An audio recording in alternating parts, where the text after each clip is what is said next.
Déjà vous souhaiter une bonne fête de Pentecôte. Merci d'être connectés, de nous suivre ce soir depuis chez vous, en famille. Merci de continuer à partager afin que nous soyons plusieurs à vivre ces moments exceptionnels ensemble, ces moments spéciaux ensemble. Vraiment que Dieu vous bénisse pendant tout ce temps. Nous bénissons le Seigneur pour sa présence au milieu de nous, Saint-Esprit du Dieu vivant. Merci de glorifier le Seigneur, merci de glorifier Jésus en ce lieu, merci de glorifier le Père en ce lieu.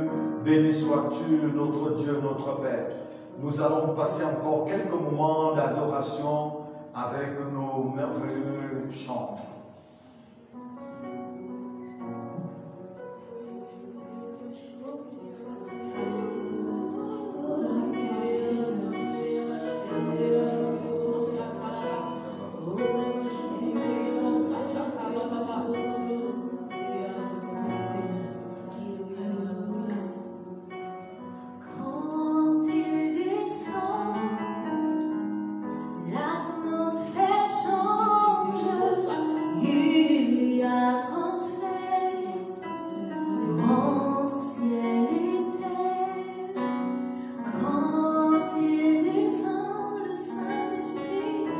Tout s'arrête.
Gloire à toi, Jésus. Merci encore une fois. Je réitère un salut fraternel. Soyez bénis au nom de Jésus. Je crois que nous sommes en train de passer des merveilleux moments ensemble là où vous êtes. Et nous voulons ouvrir nos Bibles dans le livre de Galates. C'est le texte sur lequel nous allons travailler ce soir. C'est le texte que nous allons étudier ce soir. Galates chapitre 5 à partir du verset 22. Je disais que c'est une Pentecôte spéciale. Et que très souvent, c'est depuis de mémoire que je suis chrétien, je n'ai jamais vu que pendant la Pentecôte, nous ne sommes pas tous à l'église. Donc vous vous rendez compte que c'est quelque chose de spécial. C'est un temps vraiment spécial. De prière pendant toute la semaine. Nous nous sommes humiliés, nous avons soupiré après une nouvelle fraîcheur dans nos vies. Et nous avons demandé au Seigneur de ne rien laisser d'aride qui ne soit fertilisé dans nos vies. Vraiment, lorsque nous parlons de la Pentecôte, parce qu'aujourd'hui c'est la fête de la Pentecôte, nous ne pouvons pas parler de la Pentecôte sans parler du Saint-Esprit. Parce que c'est le jour où, 10 jours après l'Ascension, alors qu'ils étaient sur la chambre haute, devait s'accomplir la promesse que le Seigneur avait donnée à Actes chapitre 1 verset 8, où il avait dit, allez-y, vous recevrez une puissance, le Saint-Esprit survenant sur vous. C'est alors que vous serez mes témoins. Et cette promesse devait s'accomplir ce jour-là, alors que les 11 apôtres et les disciples étaient dans cette chambre. Et cette promesse, lorsque le Saint-Esprit arrivait, cela devait bousculer leur vie. Dans le livre de Actes, on nous dit que c'était une puissance réellement qui était descendue sur eux, semblable à des langues de feu. Donc, c'était une puissance visible, une puissance qui avait transcendé leur vie, qui avait changé leur existence. C'était un esprit de force, un esprit de puissance. Et d'ailleurs, c'est depuis ce jour que l'Église est née, bien-aimés. Ce jour que l'Église est née.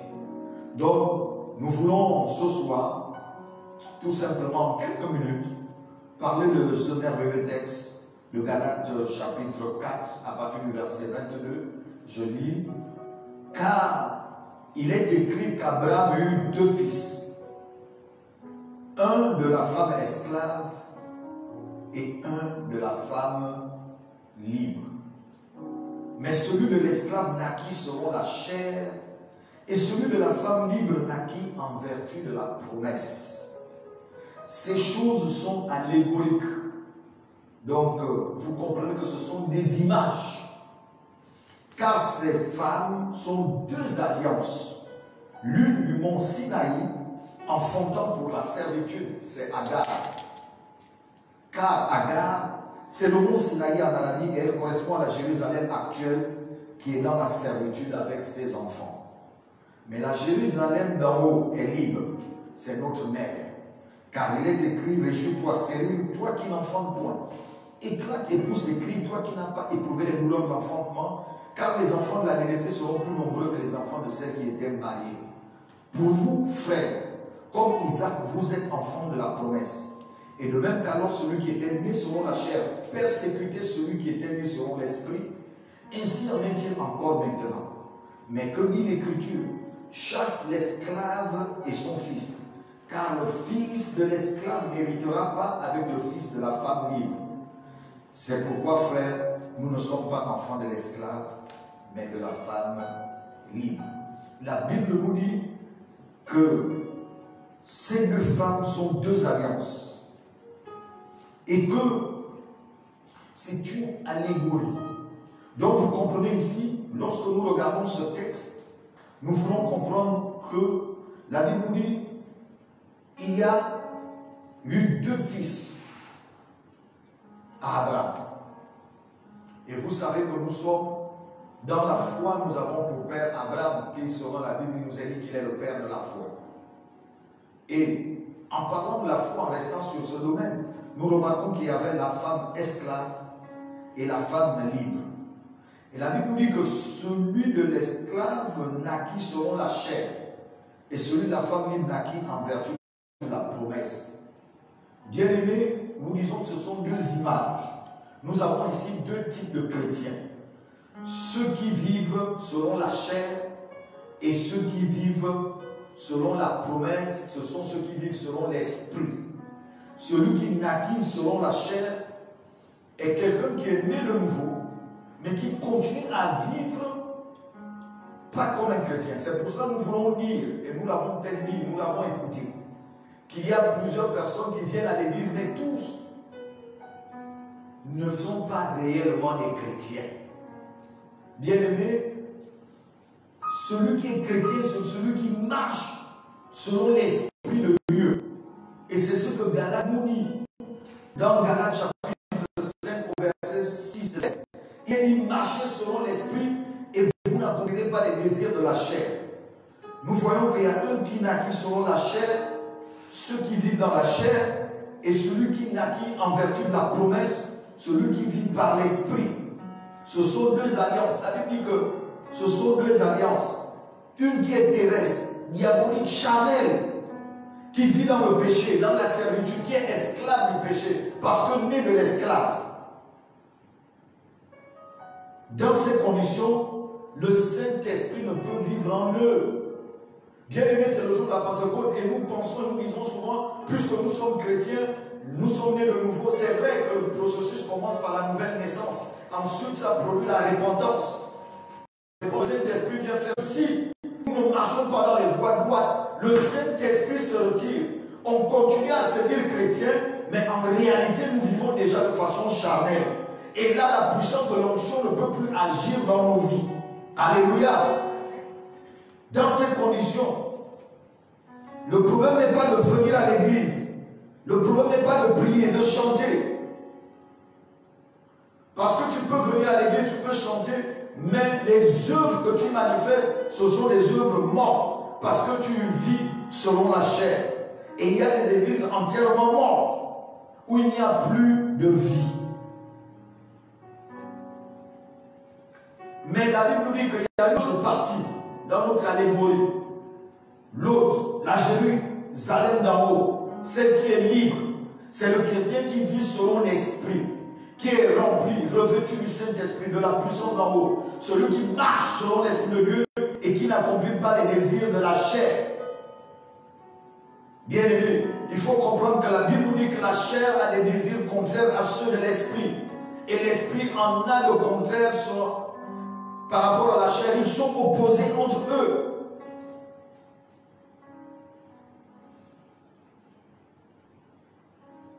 Donc nous devons chercher à être conduits par l'esprit. Bien aimé, nous devons en tant que chrétiens, en ce jour de Pentecôte, décider d'abandonner tout ce qui nous retient, tout ce qui nous met en arrière, tout ce qui fait que le Saint-Esprit ne peut pas agir dans nos vies. Et la Bible nous cite une panoplie, la liste n'est même pas exhaustive. L'idolâtrie, la magie, les inimités, les querelles, les disputes, les jalousies, l'ivrognerie. Vous êtes à l'église et vos pensées ne sont pas des pensées alignées au ciel. Vous regardez aux choses de la terre. Vous voulez avoir ce que vous ne méritez pas. La tricherie, la fraude, le vol. Oui, tu peux être chrétien et continuer à voler. Bien aimé, ce n'est pas normal.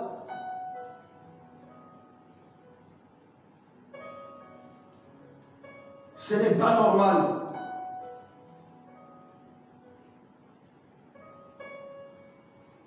Bien aimé, ne faisons pas. Nous devons faire mourir la chair dans nos vies. Nous devons marcher selon l'esprit. Au verset 25, la Bible nous dit, si nous vivons par l'esprit, marchons aussi selon l'esprit. Et alors là, on peut dire que nous appartenons à la Jérusalem céleste. Nous savons vers où nous allons. Nous savons à quoi nous sommes prédestinés.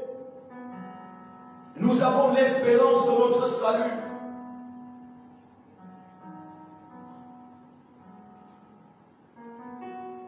Bien-aimés, le verset 28 dit, pour vous frères, comme Isaac, vous êtes enfants de la promesse, à partir du moment où nous avons accepté le Seigneur, nous devenons comme Isaac, enfants de la promesse. Le Saint-Esprit vient habiter en nous. Le Saint-Esprit vient faire sa demeure en nous. Parce que nous sommes enfants de la promesse. Nous devons faire mourir la chair avec ses passions et ses désirs. Nous avons besoin d'une nouvelle fraîcheur. Parce que cette nouvelle fraîcheur va nous amener à vivre une vie de consécration. C'est-à-dire être mis à part. La Bible dit au verset 29, et de même qu'alors celui qui était né selon la chair persécutait celui qui était né selon l'esprit, ainsi en est-il encore maintenant. Bien-aimés, c'est le diable qui nous amène à vivre dans la chair. Mais la Bible dit, que dit l'Écriture, chasse l'esclave et son fils, car le fils de l'esclave n'héritera pas avec le fils de la femme libre. Bien-aimés, c'est notre responsabilité de chasser le diable de nos vies. C'est notre responsabilité de chasser la chair dans notre vie. C'est notre responsabilité de nous lever par la prière, de nous lever dans le jeûne et la prière et de chasser. La Bible dit que certains ne sortent que par le jeûne et la prière. Bien-aimés, nous ne pouvons pas marcher en faisant le grand écart. Nous ne pouvons pas être à la fois issus de la femme libre et issus de la femme esclave. Nous ne pouvons pas. Alléluia. Or, beaucoup pensent qu'ils peuvent marcher ensemble. Beaucoup pensent que ça marche ensemble. Ils sont chrétiens quand ils sont dans l'église. Ils vont lever les mains. Ils vont adorer. Mais quand ils sont dehors, ils reprennent les habits de l'enfant esclave. Bien-aimés, vous avez été affranchis pour la liberté. Et le Saint-Esprit est venu. C'est un esprit de puissance qui vient encore nous rendre libres. Bien-aimés, nous devons avoir la capacité de chasser de notre vie tout esprit qui nous persécute et qui ne nous permet pas de vivre selon l'esprit. Et je le déclare ce soir, de là où tu me regardes, je chasse tout esprit qui t'empêche de marcher selon l'esprit de Dieu. Au nom de Jésus. Tu es le temple du Saint-Esprit. Le Saint-Esprit est avec toi et en toi. C'est ce que la Bible dit. La Bible dit que c'est un mystère. L'Esprit de Dieu en nous. Il est avec nous, il est en nous. Donc si tu es le temple du Saint-Esprit, bien-aimé, cela veut dire que tu es consacré pour Dieu, tu es mis à part pour Dieu. Cela veut dire que Dieu est venu faire sa demeure en toi. Et puisque la Trinité nous dit que les trois sont un, ça veut dire que lorsque l'Esprit de Dieu habite en toi, dans ta tente, dans ton corps, tu es devenu fils de Dieu, parce que c'est la divinité qui habite en toi. Vous savez, on ne peut pas avoir à la fois, on ne peut pas mélanger de temple. Lorsque nous disons que nous sommes le temple du Saint-Esprit, ça veut dire que Dieu habite en nous. Et chaque temple a des exigences. Dans la consécration, le temple a des exigences. Le temple a des interdits. Vous vous souvenez, lorsque l'on avait mis l'arche de l'Alliance dans le temple païen où se trouvait Dagon, et on ne se mélange pas. On ne peut pas être né à la fois de la femme libre et de la femme esclave. Ton corps est le temple du Saint-Esprit.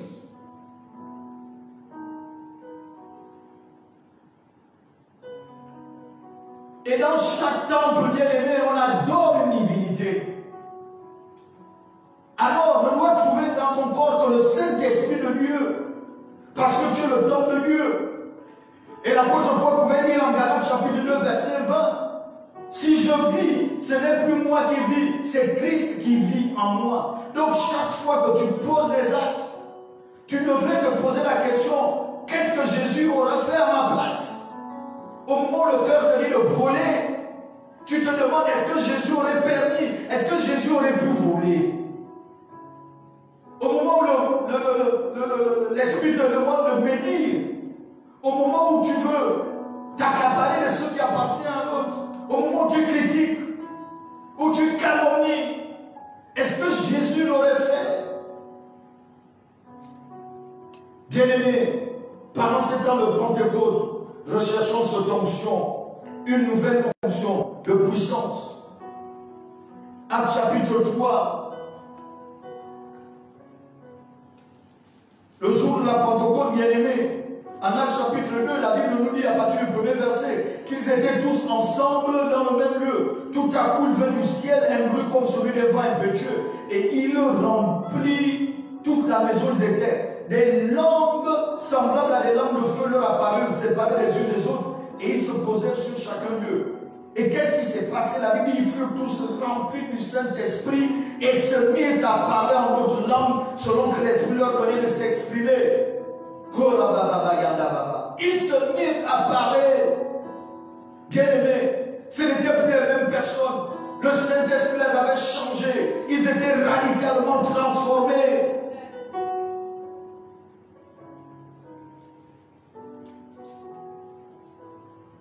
Ils étaient radicalement transformés.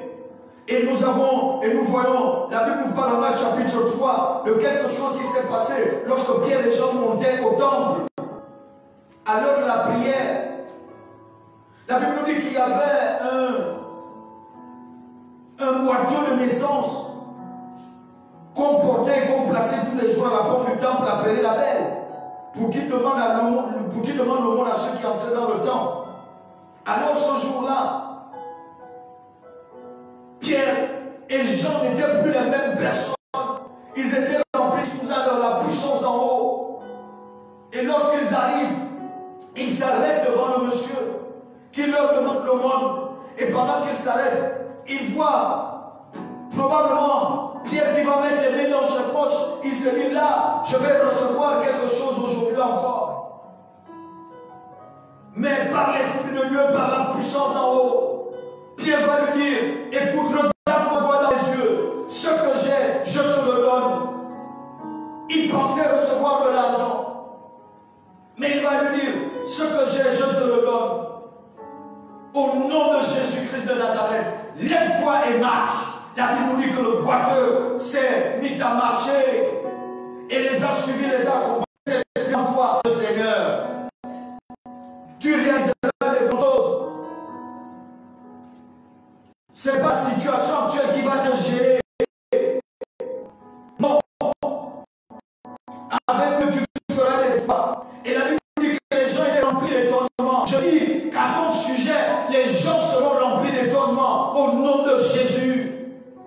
Cette puissance descend sur toi. Bien-aimé, refuse de vivre une vie chrétienne fade et sans saveur à cause du péché. Il est encore possible de faire des exploits avec Dieu. Bien-aimé, c'est la conjure difficile soit-elle qui doit niquer ta vie. Le Saint-Esprit est encore capable de travailler avec toi. Bien-aimé, refuse, comme nous l'avons vu, d'être à la fois le fils de l'esclave et celui de la femme libre.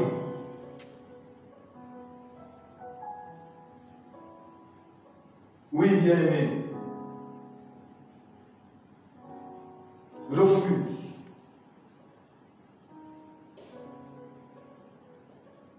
Nous avons dit, bien-aimé, que nous devons refuser de faire le grand écart.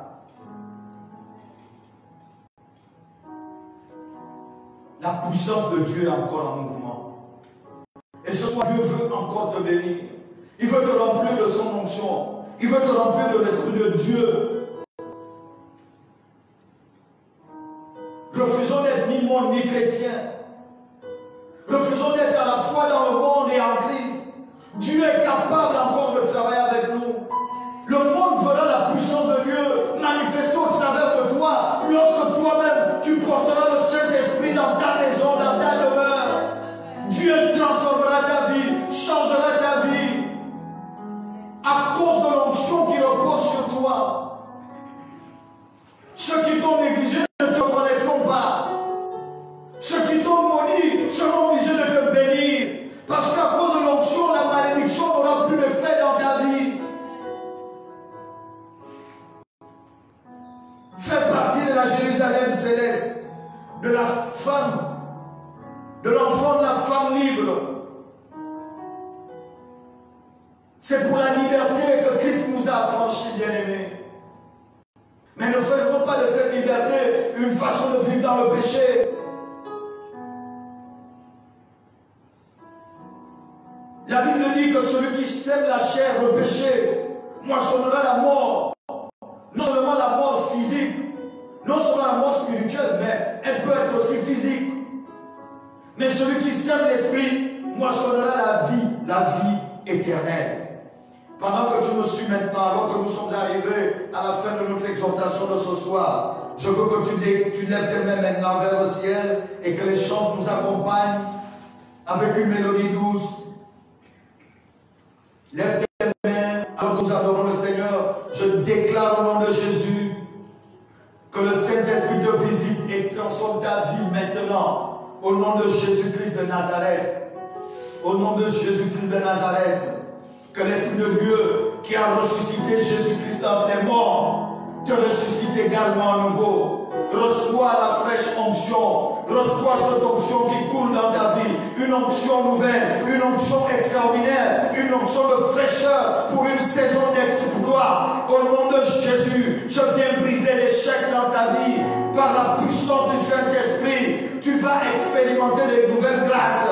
J'appelle une nouvelle manifestation des dons dans ta vie. J'appelle une nouvelle manifestation des dons, des signes, des prodiges et des miracles dans ta vie. Au nom de Jésus, reçois le feu de l'Esprit. Oh, adore le Seigneur maintenant, adore le Seigneur. Alléluia.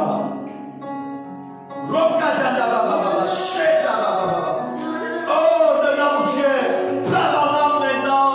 Adore avec nous. Le Saint-Esprit visite quelqu'un maintenant. Il te touche de là où tu es. Il n'est pas limité de Saint-Esprit. Reçois la puissance de Dieu. Reçois l'option de Dieu. Il vient détruire les œuvres mortes dans ta vie. Il vient détruire les œuvres mortes dans ta vie. Alléluia. Adore le Seigneur.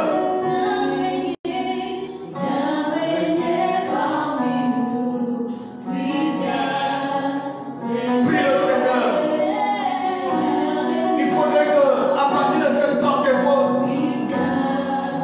que ça soit une nouvelle fraîcheur pour ta vie.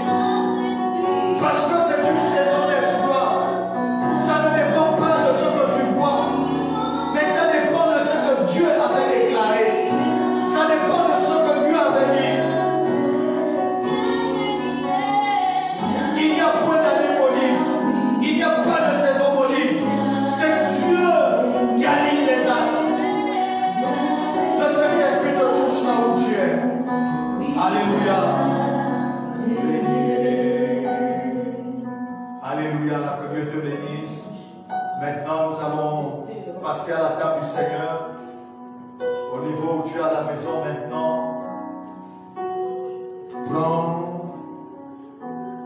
prépare-toi à la table du Seigneur.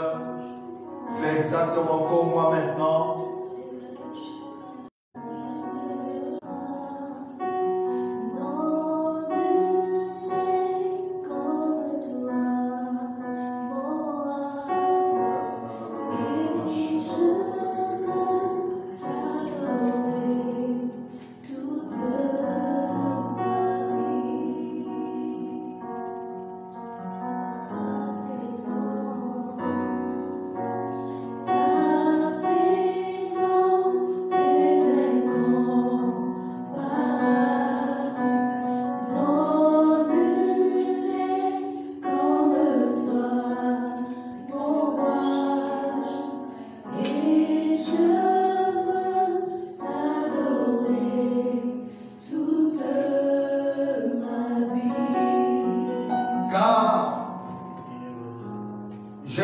Seigneur ce que je vous ai enseigné. C'est que le Seigneur Jésus, dans la nuit où il fut livré, prit du pain. Et après avoir rendu grâce, le rompit et dit, ceci est mon corps qui est rompu pour vous. Faites ceci en mémoire de moi. Seigneur notre Dieu, notre Père, nous te présentons ce pain que nous avons entre nos mains. Tu lis dans ta parole, dans le livre de Jean, que celui qui mange du pain doit réaliser qu'il mange réellement de ta chair. Seigneur, par la foi, nous croyons que c'est ta chair que nous mangeons maintenant. C'est pour cela que nous prions au nom de Jésus, que toutes les vertus de ton corps soient notre partage en ce moment. Sanctifie le pain. Au nom de Jésus, mangeons le pain.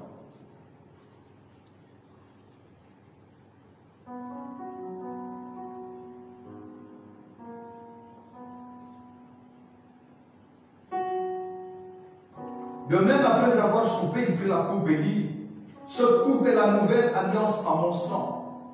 Faites ceci en mémoire de moi toutes les fois que vous en boirez. Car toutes les fois que vous mangez ce pain, que vous buvez cette coupe, vous annoncez la mort du Seigneur jusqu'à ce qu'il vienne. Seigneur, merci parce que nous voulons également réaliser que par la foi, nous buvons réellement de ton sang. Oui, Seigneur, que toutes les vertus qu'il y a dans ton sang nous sauve, ton sang nous délivre, ton sang nous guérit. Seigneur, que toutes ces vertus soient notre partage en ce moment.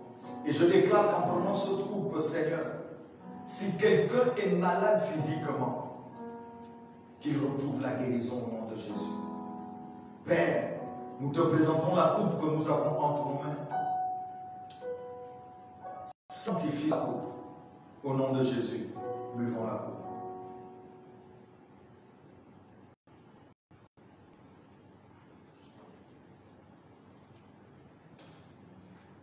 Bien-aimés, nous vous disons merci pour ces temps que nous venons de passer ensemble. Nous croyons que vous avez été merveilleusement bénis et nous vous donnons rendez-vous pour notre prochain culte, pour un nouveau direct la semaine prochaine. Que Dieu vous bénisse au nom de Jésus. Soyez bénis.